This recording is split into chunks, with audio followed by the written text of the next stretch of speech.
Assalamualaikum warahmatullahi wabarakatuh.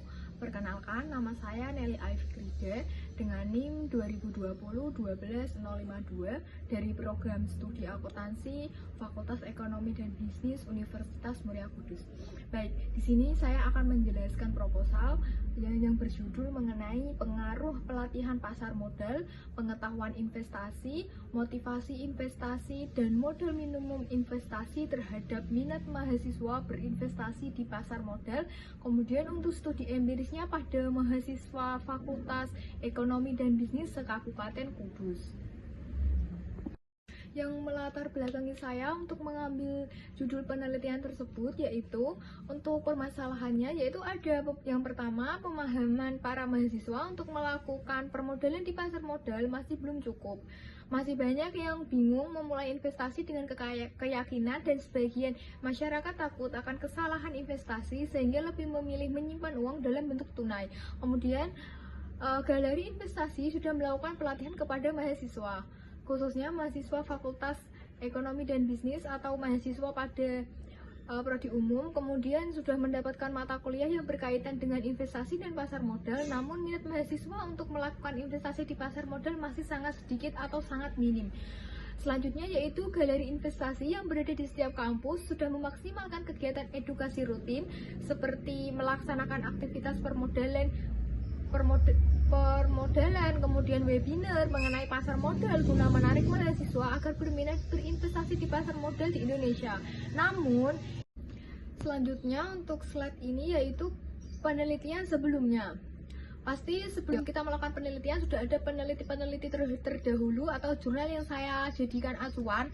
Untuk yang pertama ada penelitian oleh Novia pada tahun 2022 mengenai pengaruh pelatihan pasar modal, pengetahuan investasi, dan motivasi investasi terhadap minat berinvestasi di pasar modal pada mahasiswa akuntansi Universitas Muhammadiyah Riau, yang bertujuan untuk mengetahui minat mahasiswa berinvestasi di pasar modal. Menggunakan variabel-variabel X tersebut dihasilkan bahwa pelatihan pasar modal dan motivasi investasi berpengaruh secara signifikan.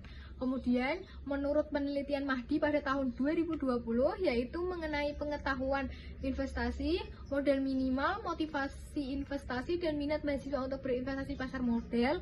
Dari variabel tersebut bertujuan untuk mengetahui minat mahasiswa berinvestasi di pasar modal, yang menghasilkan bahwa pengetahuan investasi dan motivasi investasi berpengaruh secara signifikan.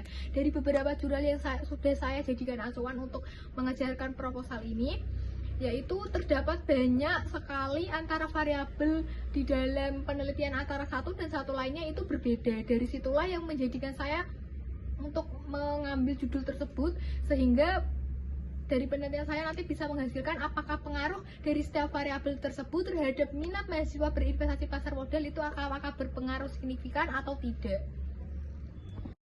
Untuk metode penelitian, tahap pengumpulan data. Jenis data yang dipergunakan adalah data kuantitatif, yaitu data yang disajikan dalam bentuk kuesioner. Sedangkan sumber data yang digunakan yaitu data primer yang diperoleh secara langsung dari mahasiswa Fakultas Ekonomi dan Bisnis se-Kabupaten Kudus yang merupakan objek penelitian. Kemudian untuk pengambilan sampel dan populasi. Pengambilan populasi dalam penelitian ini adalah seluruh mahasiswa pada Fakultas Ekonomi dan Bisnis yang berada di Kabupaten Kudus.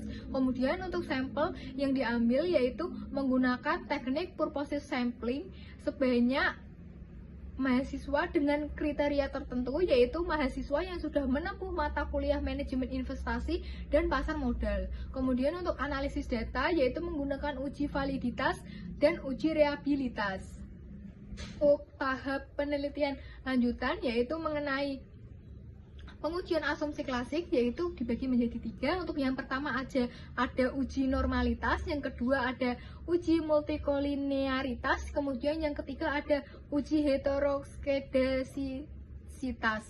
Kemudian pengujian hipotesis menggunakan 3 cara, yaitu untuk yang pertama ada analisis regresi linear berganda, kemudian yang kedua ada pengujian hipotesis secara parsial, yang ketiga ada pengujian hipotesis determinasi.